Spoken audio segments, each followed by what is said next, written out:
তো hello guys, good morning friend, welcome back to my কৃষি খামার। তা দেখতে পাচ্ছেন আমি আবার আজকে সকালে পুকুরে জাল ফেললাম, তার এ ভিডিও টপকে গেছে এই কিছুটা মাছটা। অংশটা আমি আপনাদেরকে দেখানোর ভিডিওটাকে ছেড়ে দিলে ও শেয়ার বেঁচে করলাম। থাকবে তা আপনারা আদৌ? দেখুন ও দেখুন বাঁচবে? আপনাদের নিশ্চয়ই ভালো লাগবে। আমি জাল ফেললাম, আমি গ্রামের ছেলে, দেখুন অনেক জালও মালার ভান ফেলি, করেছিল। মাছ চাষ করি, সব রকম জানা আছে আপনাদের ডাঙার আশীর্বাদে। দিদি তা দেখুন, ভিডিওটি ভালো লাগলে ছোট্ট ছাড়ো, একটা ওকে লাইক ছেড়ে দাও। দিয়ে দিবেন।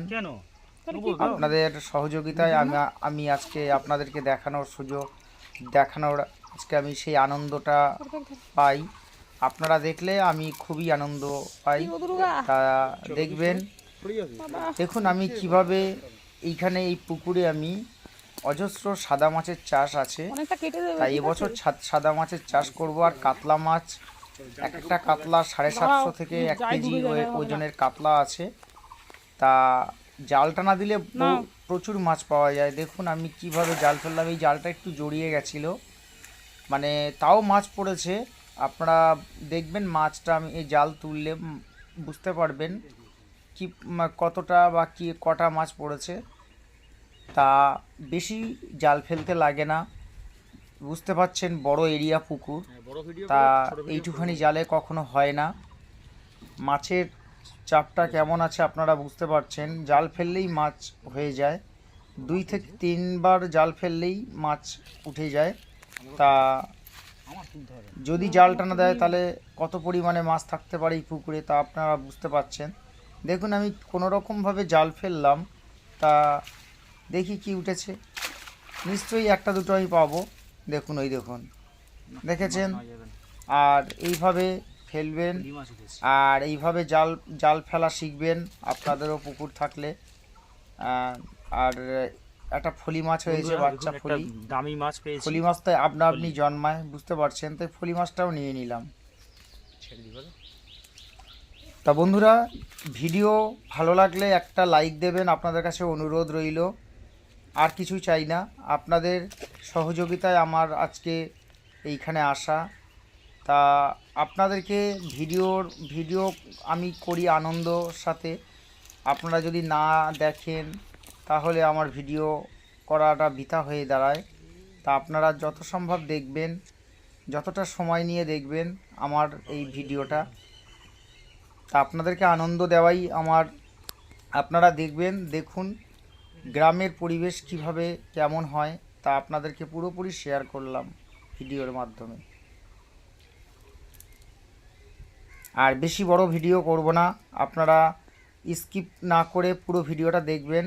আর আমি জাল কিভাবে ফেলছি তাও দেখুন। এই জালটা ভালো পড়েছে।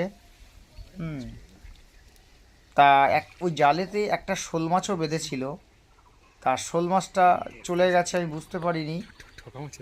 প্রায় অনেক বড় শোল মাছ ছিল, তা শোল মাছটা বেঁধেছে। আমি জালটা উপর থেকে টান দিয়েছি বলেই মাছটা চলে গেছে। তা যদি আমি জলের নিচে নামতাম তাহলে ওই শোল মাছটা হয়তো বেঁধে যেত জালে। তা যাই হোক, অনেক শোল মাছ আছে পুকুরে। তা সেই শোল মাছগুলো পুকুর না ছিঁচলে শোল মাছ ধরা যায় না, নিশ্চয়ই আপনারা জানেন। আর শোল মাছ ধরতে গেলে আপনার পুকুর পুরো পরিষ্কার ছিঁচতে হবে, তারপরে আপনার শোল মাছ ধরা যাবে। দেখুন একটা মাছ, দেখুন কি বড় মাছ হয়েছিল, সেটা পালিয়ে গেল। এই ডালটার জন্য বেরিয়ে গেছে মাল। শোল মাছ পেয়েছিল। তাই যাই হোক, একটা উঠেছে, এটাও নিয়ে নেব।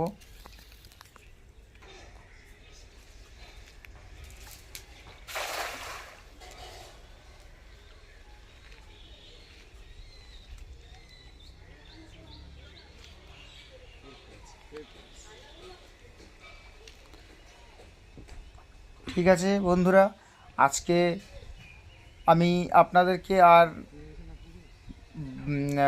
কিভাবে বলবো, মানে এই ভিডিওগুলো দিই যাতে আপনারা আমার এই ভিডিওগুলো দেখবেন। আমি গ্রাম্য পরিবেশের দিক থেকে কেমন ভিডিও দিই, তা নিশ্চয়ই আপনাদের ভালো লাগবে এই ভিডিও। আর অনেক ভাইরা অনেকভাবে জানতে চায় জাল ফেলাটা কোনো ব্যাপার না, একটু চোখের দেখা আর প্র্যাকটিস করলেই হয়নি হয়ে যায় জাল ফেলা। জাল গুছানোটাই মেন। কিভাবে গুছাতে হয় সেটা আমি একটা ভিডিওতে পুরোপুরি দেখাবো। জাল জাল ফেলা কি ঠিক ডাকছে গো। শেখা খুবই সহজ, আপনাদের কাছে মনে হবে কিছুই না। একবার ছেড়ে দাও শিখে যেতে টুনিমাটা। পারলেই মনে হবে টুনিমাটা ছেড়ে দাও। কিছুই না, খুবই সহজ। তাহলে বন্ধুরা আপনাদেরকে একটা অনুরোধ রইল, পুরো ভিডিওটা করবে? দেখবেন আর সাবস্ক্রাইব করতে কিন্তু অবশ্যই ভুলবেন না।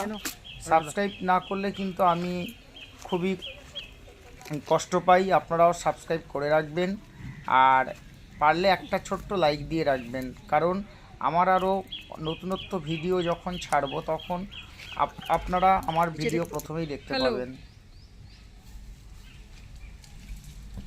আপনাদের আশীর্বাদ আমি আমার আমি কাম্য। আপনাদের আশীর্বাদ থাকলে আমি আরও অনেক দূর পর্যন্ত হবে এগিয়ে মা? যেতে পারবো। এই হবে? ভিডিও দিতে থাকবো, আপনারা অবশ্যই দেখবেন। আর ভিডিও দেওয়াটাই আমি যতটা পারবো ভিডিও দেওয়ার চেষ্টা করব। আর ব্রিডিং পর্ব আপনারা অনেক জানতে চাইছিলেন, যদি কোনো কারুর ভাইয়ের অসুবিধা হচ্ছে ব্রিডিংয়ের সম্বন্ধে, ওই বা দেখো।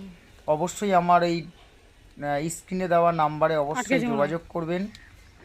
আমার এই নাম্বারটাই একদম পার্মানেন্ট নাম্বার, আপনারা অবশ্যই যোগাযোগ করবেন। আমি যতটা পারবো আমি আপনাদেরকে কথা বলে সাহায্য করতে পারবো।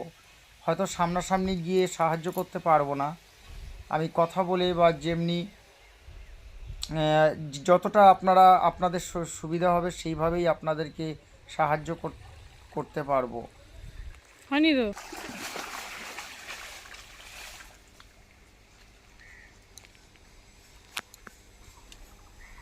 আমি ধাপে ধাপে ব্রিডিং পর্ব তো আপনাদেরকে সব কিছু দেখিয়েছিলাম, আর সেই সব ভিডিওগুলো দেখবেন।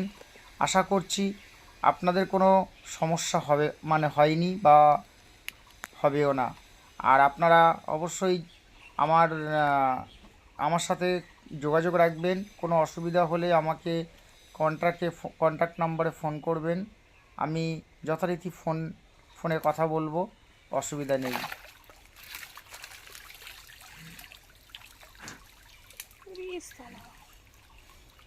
দেখুন একটা কাতলা মাছ হয়েছে, সেই কাতলা মাছটা অনেক পড়েছিল কিন্তু। নিয়ে যাচ্ছি। দেখুন একটা কাতলা হয়েছে এই জালে, এই কোনায় মাছ থাকে প্রচুর পরিমাণে।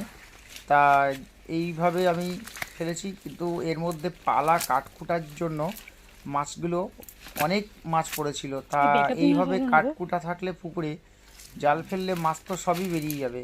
তার জন্য চলো ওখানে এই চলো নিয়ে মাছগুলো। পরিষ্কার রাখতে হবে পুকুর সবসময়। ডালটাকে ভেঙে রাখবো। কিন্তু এত বড় পুকুর তো পরিষ্কার রাখা সম্ভব নয়। যতটা পেরেছি, কিভাবে জানেন, ওই উপর থেকে হাওয়া বাতাসে ডালপালা ভেঙে যখন পড়ে যায় তখন তো দেখা যায় না, জলের তলায় চলে যায়।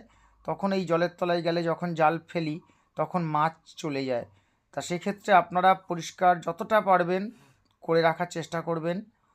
আর পুকুর বেশি ডিপ করলে তো মাছ হয় না, আপনারা জানেন নিশ্চয়ই।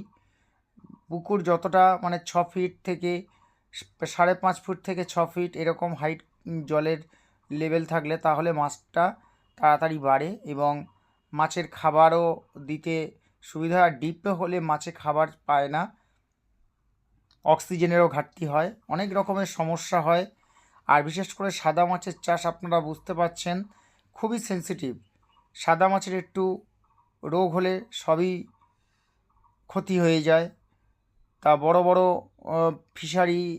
ফিশারি ভাইরা সব অনেক রকমের অনেকভাবে ধাক্কা খেয়ে যায় সাদা মাছের কালচার করতে গেছে, সাদা মাছের কালচার করতে গেলেও। তা যাই হোক, একটা এই 450 থেকে 500 গ্রামের একটা কাতলা হয়েছিল, তা সেটা আমরা নিয়ে ছেড়ে দিয়েছি, কারণ এই কাতলাটা আরও কিছুদিন গেলে বড় হবে।